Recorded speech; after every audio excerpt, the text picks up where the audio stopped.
So I'm Silvia, Silvia Beck with What's Up Dog Pet Sitting Services, and my business is right here in Huntington Beach.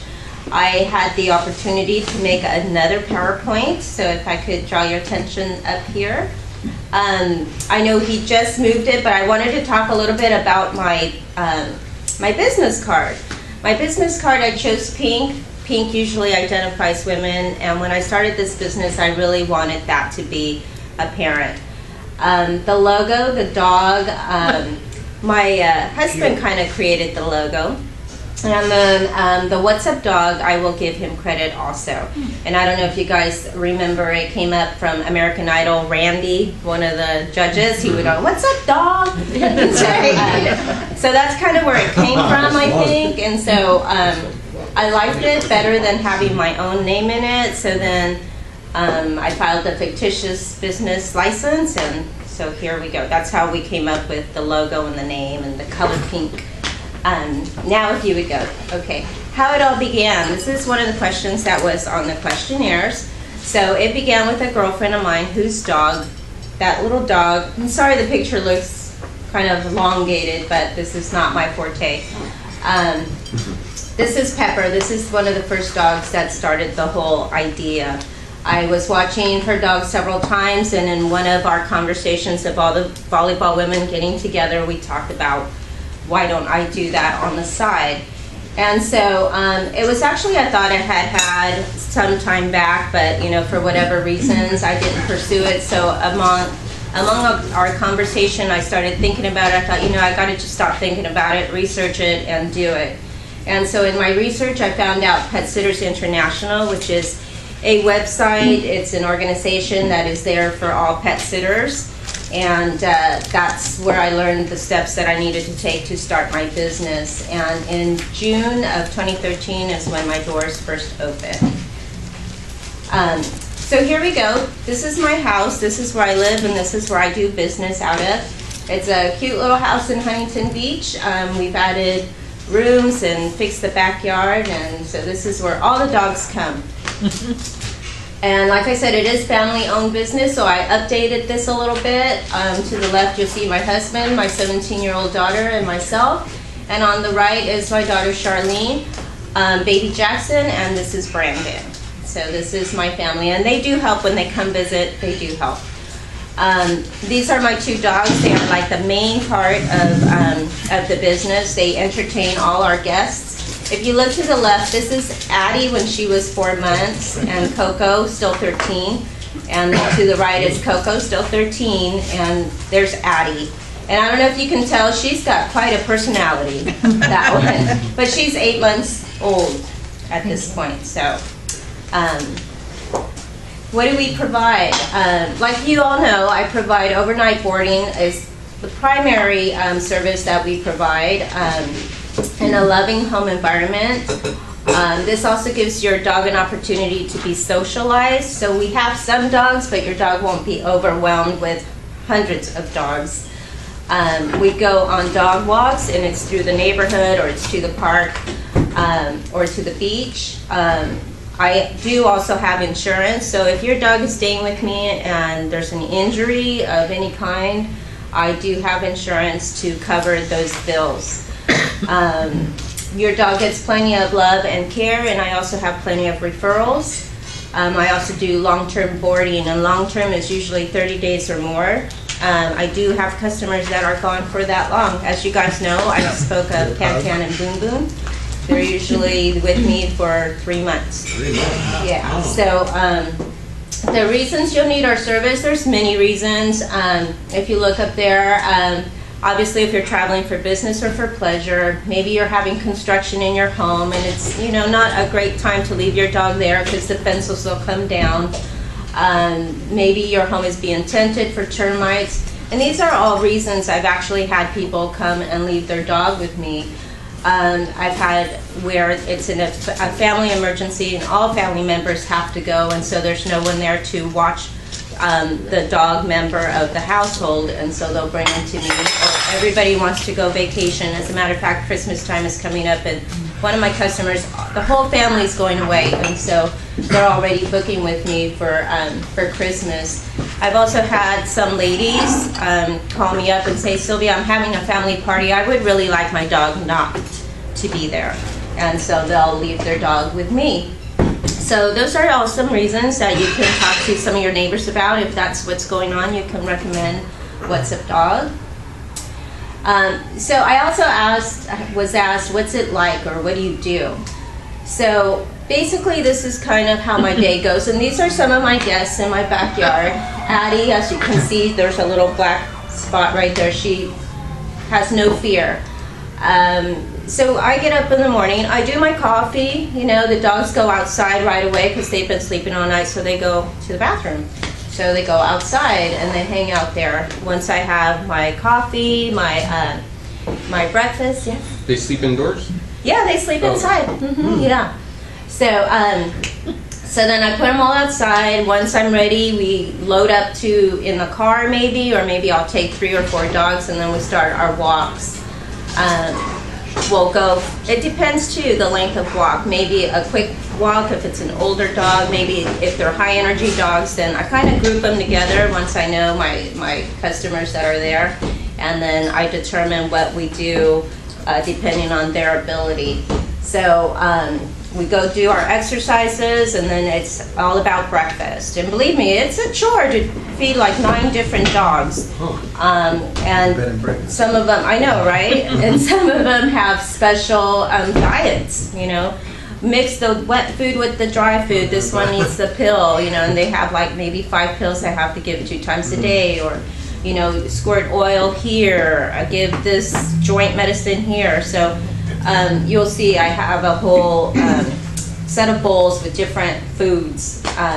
And then I also have to separate them. So there's different sections in my backyard, and so we're all separating, and you know, they get all excited. And so anyway, so we get through the food, and then they can relax. Sometimes they're relaxing, sometimes, you know, they play with each other, and I'm in my house doing my thing. They can come in and out. Unless I'm cleaning, then I throw them all out.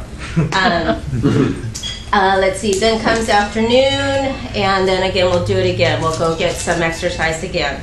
I feel that it's really good to exercise them so that they don't get bored, so that they don't get agitated with each other, because they're just like people. They don't necessarily like everyone that's there. So they kind of have to get used to each other. So then after we're done with that afternoon exercising, then, you know, again, I'll do my stuff at home. I'll start making dinner. They can go in and out. I do have a doggy door where they can go in and out if they like. And then, again, we'll do the dinner. And then nighttime, yes, they all get to sleep inside, unless I get instructions that, no, my dog sleeps outside only. I have pillows, I have crates. Sometimes, like say my puppy has to be crated because she gets so excited that there's so many dogs there that she doesn't want to sleep. So sometimes that is the situation, so I let the customer know, you know, if you have a young dog, I may have to crate your young dog. But you know, they have a nice pillow in there, and they get to still be in the house, so it's not like they're caged up. If you would go to the next slide. What do they watch for movie night? Movie night, yeah. You don't get to choose. You know, some of them do watch TV, which cracks me up. I have like 3 dogs that come regularly, and if there's a dog barking, or even just a dog in a commercial, they get up and they stare at it and start barking at the dog on the TV. It cracks me up, but at the same time, then they all start barking. Change it! So anyways, here's a picture of some of the dishes with the foods and the, you know, the special requests. So special orders don't upset me, just be real clear on what I need to do. Our outings, like I was describing, we get up and we go. So here are some of my clients enjoying running out of school. I always take them to a fenced area. There's another client right there sitting in the front seat. I see Patch getting used to that doggy door. Oh, you see? Right there. And then me taking a couple dogs for a walk. So it depends. I always want my dog walks to be enjoyable. And I know a lot of you see, like on TV, like a walker with 10 dogs. That will never be me. First of all, I have to be able to pick up after the dog, because I don't want to anyone coming after me saying, you didn't pick up. And then, you know, they don't all walk at the same pace. I don't want them all taking up. So I'll do maximum 4 dogs, and they have to be good walkers. So, and the next slide. And here's some more playtime. So, you know, each dog plays differently. The labs love the water. They'll tug. Then the one in the middle is Russell. So he's pretty mellow, so we decided we're just going to play and put a stethoscope on him. And then, you know, I have my 17-year-old daughter, and I have her friends that come over. So we just, whatever happens, happens. We get creative, we play, and they love it. And then here's a park day, and like you see, I have 4 dogs, and they're all big dogs. So, but they're all good dogs, so I'm able to do that when we go to the park. And then, yes, here's sleep time. Somebody asked me, do they all sleep in the house? Yes, they do. So some of them have their own little beds. If you look, that's Pepper and Coco, and that is not their bed, but that's okay. They all share. And then this is areas of our home that the dogs get to be in, the front living room. I also have a family room that I forgot to put in there. I have a big kennel if I need to separate for feeding purposes, or if I have a jumper. I know that when I come back, I'll still find the dog there if I put him in the kennel. I divide the backyard if I have dogs that need to run around and dogs that don't care for it. There's all kinds of reasons to separate, but it doesn't mean like they're being punished or like they're being secluded. God bless you. Both sides of the yards have concrete, grass, shade, water. So, so there you go. And then I know I've shown you guys this before. Equipment is really important. And because Addie's 8 months old, she's gone through some of those cushions. So anyways, I have, you know, different harnesses, different collars, different leashes. Just depends on what I want to do with the dog. Like tie it up or something. No, I'm just kidding. Just if it's a puller, basically that's what I'm looking at. Is this dog a puller? If it's a puller, then I use a different kind of leash, a gentle lead or even a prong collar. It just depends on the dog. Different size crates that I use inside the house to separate, and like I said, cushions. I like them to be comfortable, even though my puppy seems to think that that's for chewing. So. From a dog walk, this is what you expect. Obviously I will have like a meet and greet with you prior to. You know, we meet each other, I meet your dog, I get to know about your dog, you give me a key or some kind of access. I show up to your home when I said, I schedule 30 or 60-minute dog walks, and I walk them for that amount of time. So the cost can be anywhere from $25 to $40 for up to 2 dogs. And yes, if you do 5 days a week, you will definitely get a price break for consistency. I will also, if you have 1 dog but you want your dog to be socialized, I have 2 dogs to pick from, so I bring my own dog to the dog walk if you'd like that. We also provide, I also bring with me dog treats, dog bag, water, bowls, and like I've said before, I am not tuned out. I love music, but I don't like to tune out. I want to hear a horn. I want to hear another dog approaching. I want to be aware of my surroundings because it changes just like that. So, so that's what you can expect from a dog walk. And then this is what you'll get on your phone. So this is Runkeeper. It shows you the map and the time. So on the left I have a 60-minute walk, and on the right I have a 30, you know, it's somewhere in there, 30-minute walk. And you'll get a picture of your dog. So these are actual dog walking clients that I have. They usually go for 30 minutes. So my client will, when I'm done, she will receive one of those in her phone, a message with a picture, and that I walked the dog for the amount of time and where we walked. So it just verifies for both of us that the work has been done. Mm-hmm. Yeah. So, I mean, does a dog walk, does that mean like you actually like get the leash and then you're just walking straight for an hour? I mean, or will a dog get to like chill out for a little bit and kind of like sit in the park? I mean, what does that? Well, it depends on the dog. You know, like I have Missy, who's a Portuguese water dog. You'd be tired. Yeah. Well, that's the thing. If they want an hour, like I have a Portuguese water dog that I walk every Tuesday. She is a high energy dog, so my client wants her walked for an hour. So I get a really good workout. Yeah. And she's not much of a sniffer, so she likes to walk. So I've walked all over Huntington Central Park. And I have it all mapped out already. I know several walks. And so, yeah, we're walking.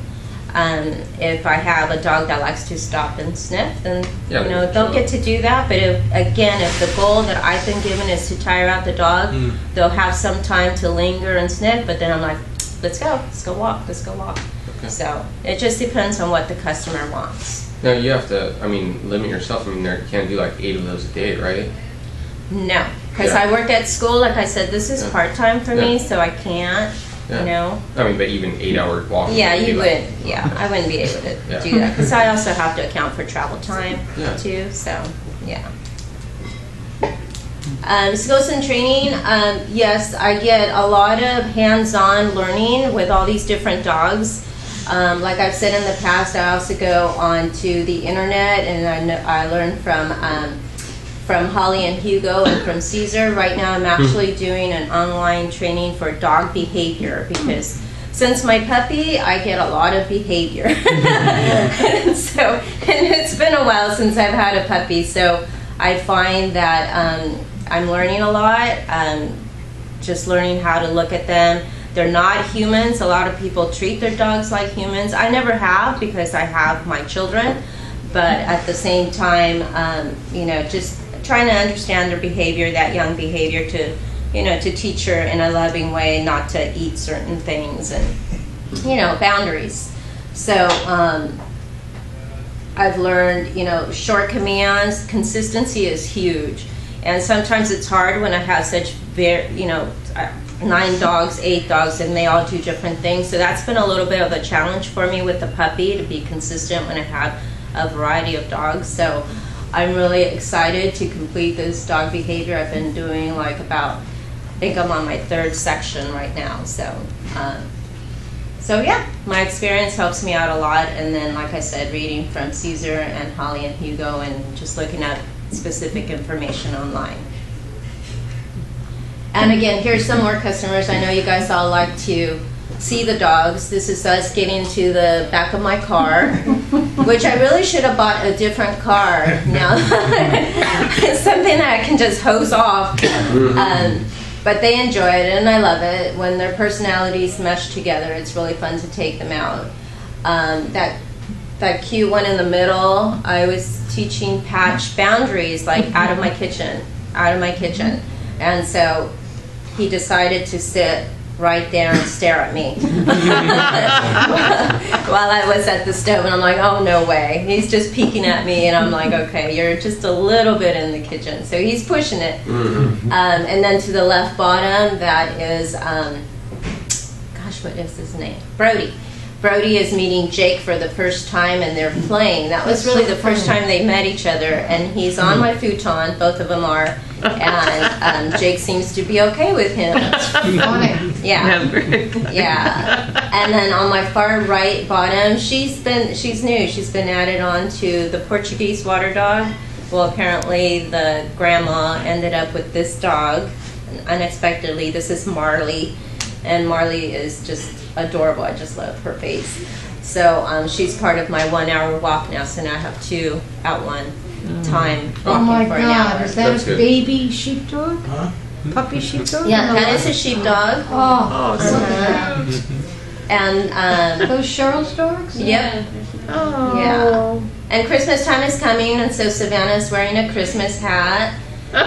And and there's my daughter enjoying one of the biggest Pyrenees I've ever had. Oh, they're beautiful dogs. Yeah, they shed. And then the next slide.